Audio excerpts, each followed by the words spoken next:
And if we know that he hears us, whatsoever we ask, we know that we have the petitions that we desired of him. 1 John chapter 5 verse 15. Yeah, if we know, if yes, we know. Once we get to know him, we know that he's hearing us.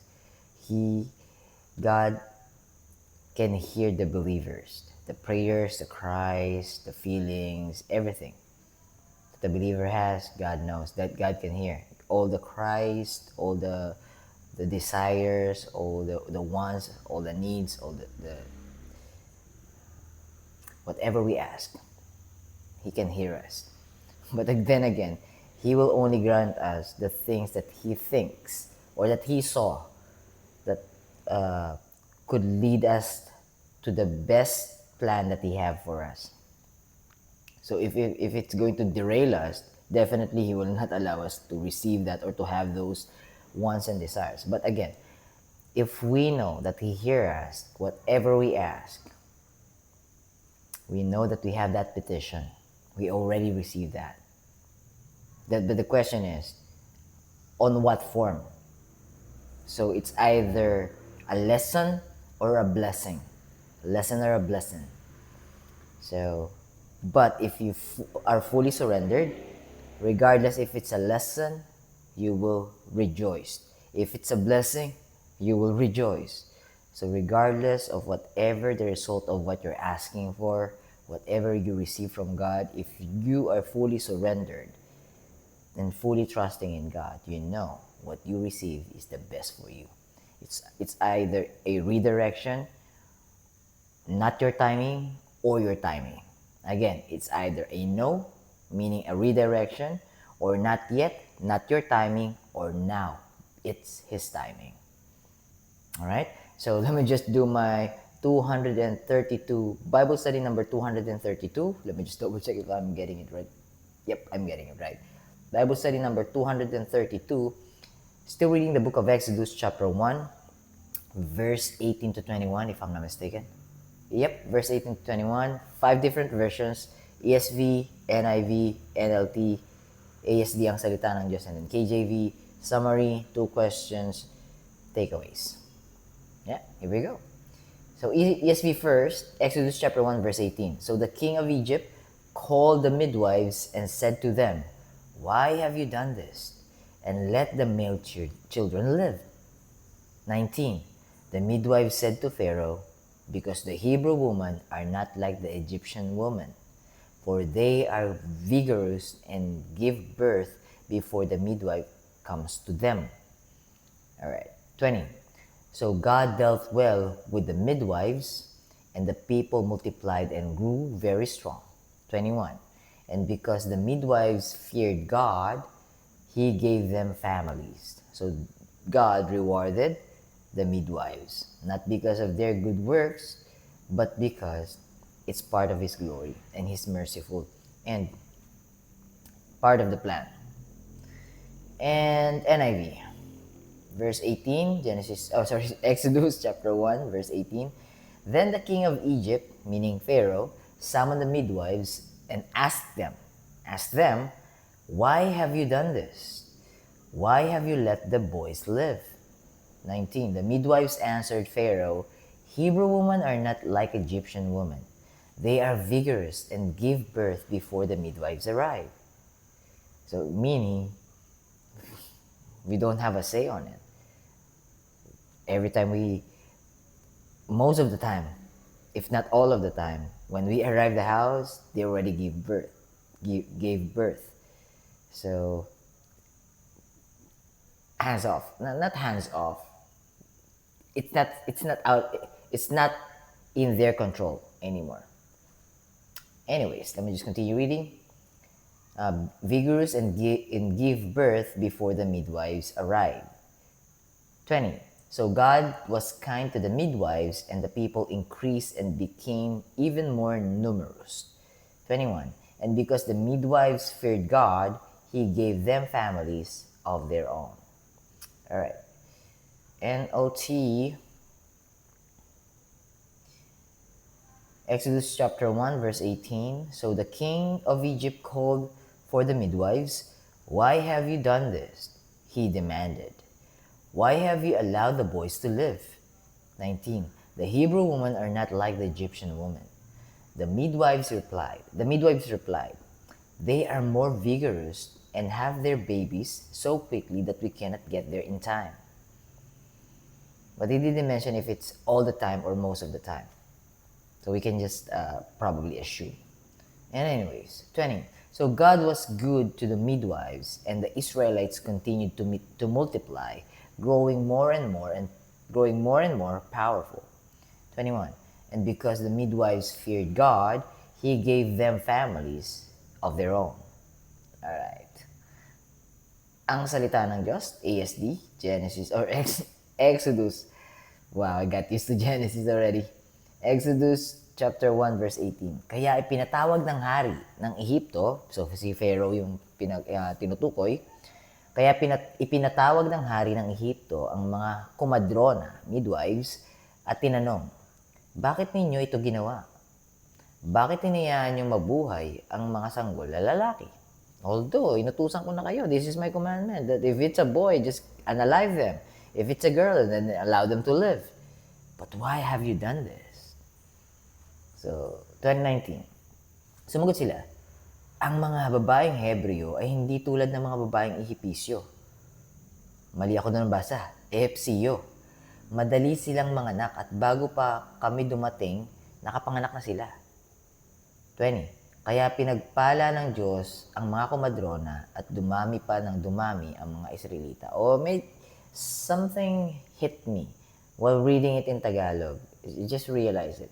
So, the order is like, so maybe the order of Pharaoh or the way they interpret the order or the commandment of Pharaoh is, or if you have an opportunity to unalive the boy, unalive it. So it looked like an accident or an incident that the boy is already unalive. But the thing is, because they are unable to reach on time, and every time there's a boy, the mother already knew that it is alive. So maybe that's it.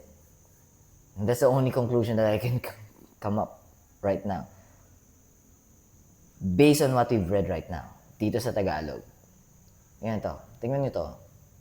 Madali silang manganak at bago pa po kami dumating, nakapanganak na sila. Before we reach them, they've already given birth. So, in hindsight, maybe the order or the commandment of Pharaoh, if there's an opportunity to unalive it, because if it's a direct command or if it's a mandatory action or action needed, even if they gave birth, the midwives could unalive the boy. Making sense? Nagme-make sense? Kasi kung yun yung command, yung utos na Pharaoh, ano ngayon kung nanganak na yung yung Hebrews? Yung midwife, pwede naman niyang yan alive yun. Or ganito ba mangyayari? Hindi na siya makakapasok. Ano pa silbi ng midwife? Kung hindi niya pwedeng i-attend yung kakapanganak pa lang. Kung hindi na siya makakapasok kasi nakapanganak na. So, but the thing is, what happened here stays here. What I mean, kung hindi na-unalive yung mga bata, may reason yon. So, na-record lang dito kung ano yung kaya i-record. What has been written here is the thing that has been written here. So, you can only imagine what really happened. But, the newborn baby, that is a boy, lived. Including Moses. Spoiler alert. Alright, verse 20. Kaya, dumating, panganganak na sila. Okay. 20. Kaya pinagpala ng Diyos ang mga kumadrona at dumami pa ng dumami ang mga Israelita. 21. At dahil sa iginagalang ng mga kumadrona ang Diyos, binigyan sila ng Diyos ng sarili nilang pamilya. Alright. So, I'm gonna read on KJV. One moment, guys. There you go. It's already 11 p.m. I'm hoping that I will be able to upload it after this. All right, Exodus chapter 1 verse 18, KJV. And the king of Egypt called for the midwives and said unto them, Why have you done this thing? And have saved the men children alive. So the boy. 19. And the midwives said unto Pharaoh, Because the Hebrew women are not as the Egyptian women, for they are lively and are delivered ere the midwives come in unto them, and are delivered E-R-E. You know what? I believe I remember the meaning of the word, but I just want to make sure because I don't want to confuse you. One moment. In KJV. This is giving me different. In the King James Version, King James Bible, is an archaic preposition. Every time it is an archaic word. Preposition or conjunction meaning before, sooner than, or prior to. So before. So we're leaning on before. Sooner than could work as well, but let me just read it back. So where did I stop? Verse 19. And are delivered meaning before the midwives come in unto them. Midwives arrive. So sooner than the midwives arrive, or before the sooner than. Deliver the baby sooner than the midwives. Alright. It could be sooner than, it could be before, it could be prior to as well. Anyways, let me just continue reading. Verse 20. Therefore God dealt well with the midwives, and the people multiplied, and waxed very mighty, meaning grew larger and larger and more powerful. I mean, the numbers, the population, to make it more clear. One moment. Verse 20. Therefore God dealt well with the midwives, and the people multiplied and waxed very mighty. 21, last verse. And it came to pass, because the midwives feared God, that he made them houses. Families in other version. Families. All right. Okay, let me just go back to my key points. So Pharaoh questioned the midwives. And they answered wisely, the midwives. Because they feared God, he dealt well with them and made them houses. Again, my notes came from KJV. God honored their faith. God sees those who trust him, even in secret obedience. Question. Why did God deal well with the midwives? Why did God favor them? Because they feared him. They have faith. They believe God. Their reverence flowed from faith in God's authority above Pharaoh's. So they are more afraid or revering God instead of Pharaoh, because they know that Pharaoh cannot overpower God. God is God. Pharaoh is a man. Anyways, question number 2. Are blessings a reward of works or a reward for works? God forbid. Definitely no. No is the answer. God's favor flows from his grace. Undeserved love, undeserved kindness, grace. Every one of us doesn't deserve any reward from God. We disobeyed God. We go against God. We rebelled against God. Even the Old Testament is showing it over and over and over and over again. So it will always comes with the blessing will always come. The blessings will always comes. The blessings will always come from God's grace. Incorrect grammar. Faith alone justifies, and any blessing is an expression of his mercy towards us, because he loves us so much. Even though it's like we're a spoiled brat, a mother and a father handling a spoiled brat just thinking about themselves and uh, throwing a tantrums every now and then. It's like we're like we're like those little children who throw tantrums every time they wanted something. And every time they didn't get it, they will cry aloud. Anyways, takeaways. God notices faith. God knows it. Now, even if we don't show it to God, God knows if our faith is genuine or not. Now, James chapter 2 will ask you to show your faith. I have a different revelation from God or a different understanding about that.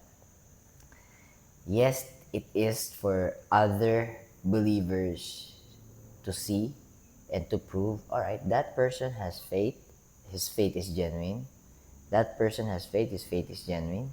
But we're not to judge. We're not here to judge. We cannot condemn. So, for me, yes, it is an evidence of faith of someone, a professing believer of our Lord Jesus Christ as our Lord and God and one and only Savior. But to me, the second meaning that God shared with me is this. Yes, we are saved by grace through faith. And 10, we are His workmanship, created in Christ Jesus unto good works. We will be Christ-like. We will be the salt and light of the world for the lost sheep, for them to be able to return to the flock of the sheep. Now here's the thing. Our good works is going to be utilized by God. Because sometimes, even how many times we say the words, it will not sink in. But your light cannot be denied. If you have light, if your salt is salty, they can never deny it. You will be able to lure them and deliver them unto the feet of God. See, do you see what I mean? So I don't know, this is Bible study. So I'm gonna stay with with English. What I'm trying to say is, this is very important. This is a key aspect. Not to prove we're doing good works, not only to prove to other believers that our faith is genuine. Yes, it is a byproduct. That could be it. But the thing is, if you're paying close attention to what God is telling you, you need to be the salt and light. And your good works will reflect the light. So they will be able to see in you Christ. You're not Christ, but you will be Christ-like. And God only wants you to go and preach the gospel to the end of the world and to make disciples. Now again, preaching the gospel is not only preaching the gospel. Them seeing the light in you, Christ in you, also preaches the gospel. And that could make a difference. That could make a difference. I'm talking deep now. I'm hoping, I'm going to pray to God. I'm going to ask God wisdom on how to deliver this message clearly. But this is the only way I know right now how to make it simpler. We pick up our cross and walk daily to reflect the light and to be the salt. So the lost sheep, if they cannot hear it, they can see the light. It's like a lighthouse in the middle of the sea. Anyways, guys, I've been talking too much. It's already almost 12 midnight. Yeah, I'll stop talking now. That's it. That's it for today. That's our Bible study for today. Tomorrow, one verse only. I don't want to spoil it, but we're just going to talk about one verse only for our Bible study. God bless you. I'll be seeing you. My eyes are drowsy now. I believe I'm gonna sleep straight away after I upload this. See you tomorrow. Bye, bye, bye for now.